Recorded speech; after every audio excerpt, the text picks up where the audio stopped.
do you think are the regional variations that one should identify?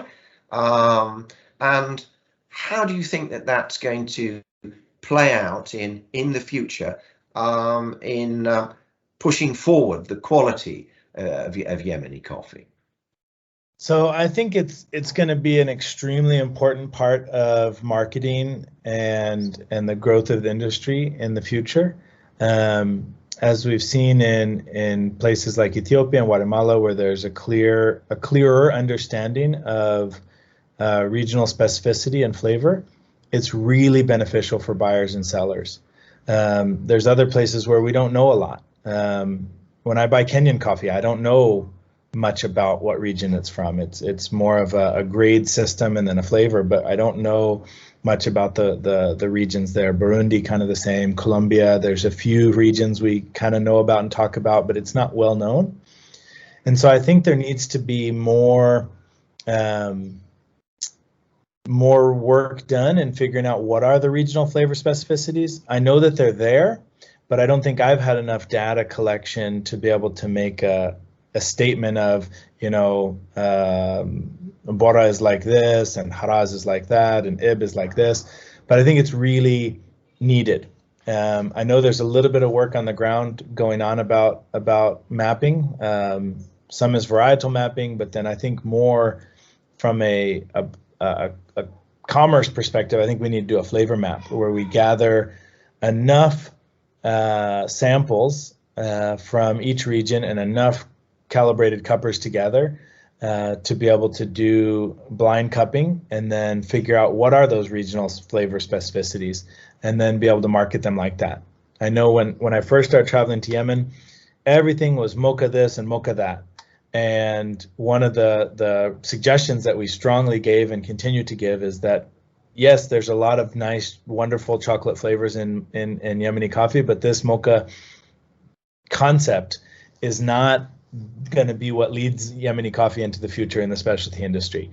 It has to get into microclimates with either regional specificity or probably not estates, because there are no estates in Yemen. I mean, maybe villages would be the closest approximation, but really being able to find where are the differentiations, because if everything is Yemeni mocha, but there's 72s and 92s on the table, that's going to be a challenge for buyers to navigate. But if we can start to get a few places with real name recognition, I think that'll be really beneficial. So I look forward to those kinds of projects happening in the future. Yeah, that's very interesting, Marty, because I think that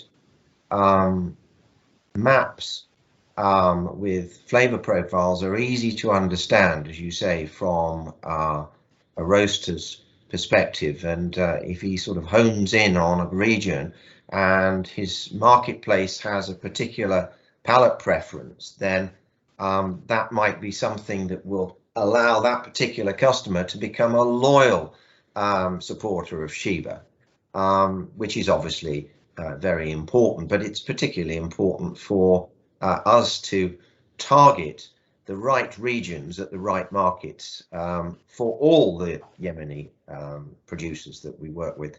John, you've done some work, I'm sure, in Ethiopia in trying to drill down into the terroir to provide more solid and broad-based stats to allow people to act with confidence rather than on an ad hoc basis.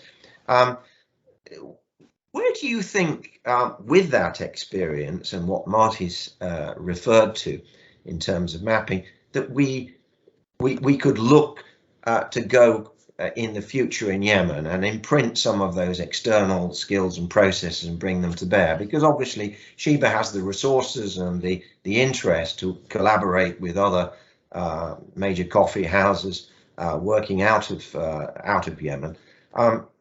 What might we do to bring those skills to bear, John?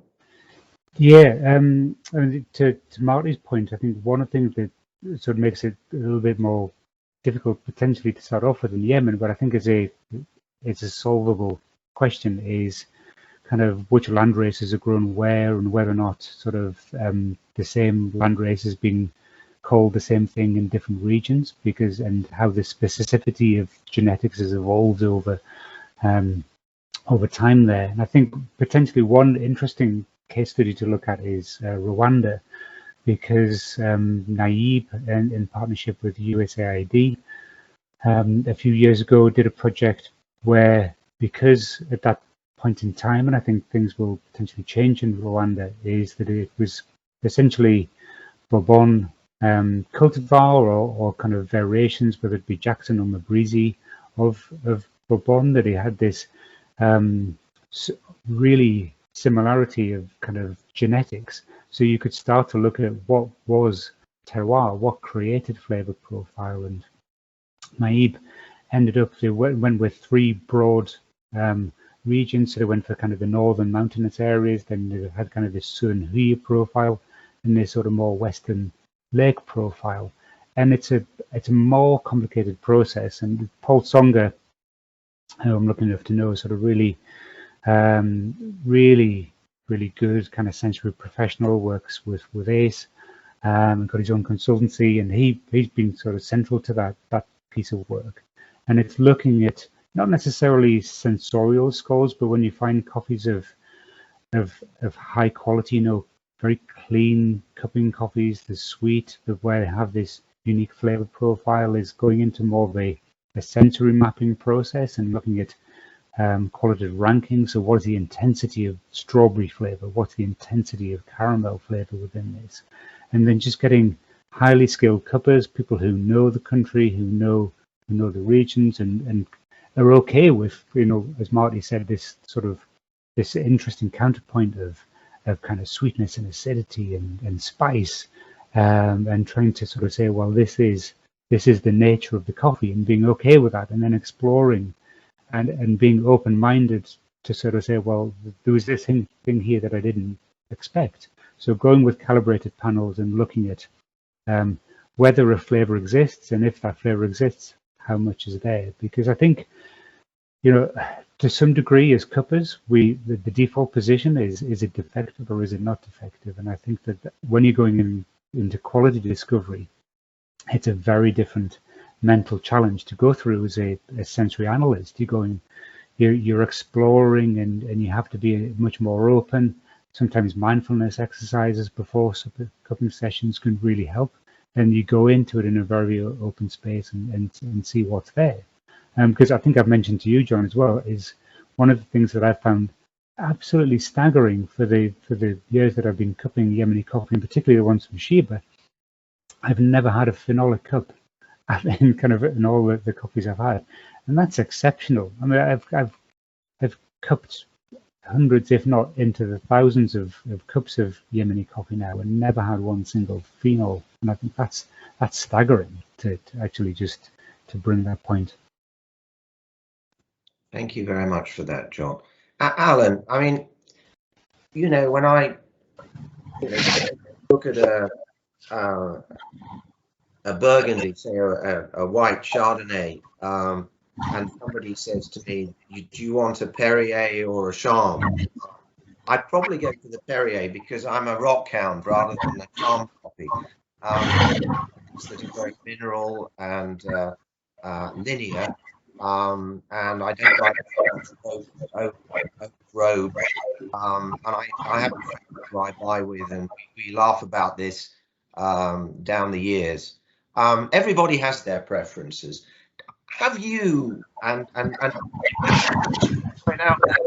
you found a go-to place, a region of Yemen that really rocks your boat, or would you not want to share that with us? No, I'm still trying to stay open-minded, so I wouldn't pinpoint a certain region. But what I can tell you that we do at the moment, with all the cupping results that we had from the previous year and this year, we have our lab assistant centralizing all the data. So we are trying to do like a multivariate analysis. We are looking both at the technical scores that the coffees are marked in terms of moisture, water activity, density, so on, and also the organoleptic characteristics.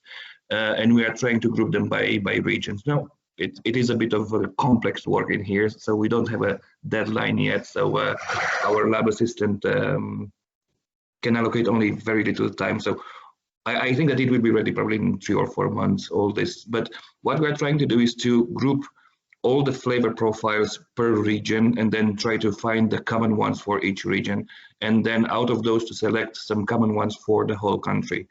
Both based on the results that we have for last year and this year. And the same thing we are trying to do with the technical data that we have from the samples on both years. So try to understand the density, the moisture content, depending on altitude and on say regions and all that. So it's going to be a bit of a technical work in here, because it's a lot of data to centralize and analyze. But we hope that probably in the next 3-4 months to have like a more clear and precise flavor map, and not only flavor map but also technical map of the main regions in Yemen.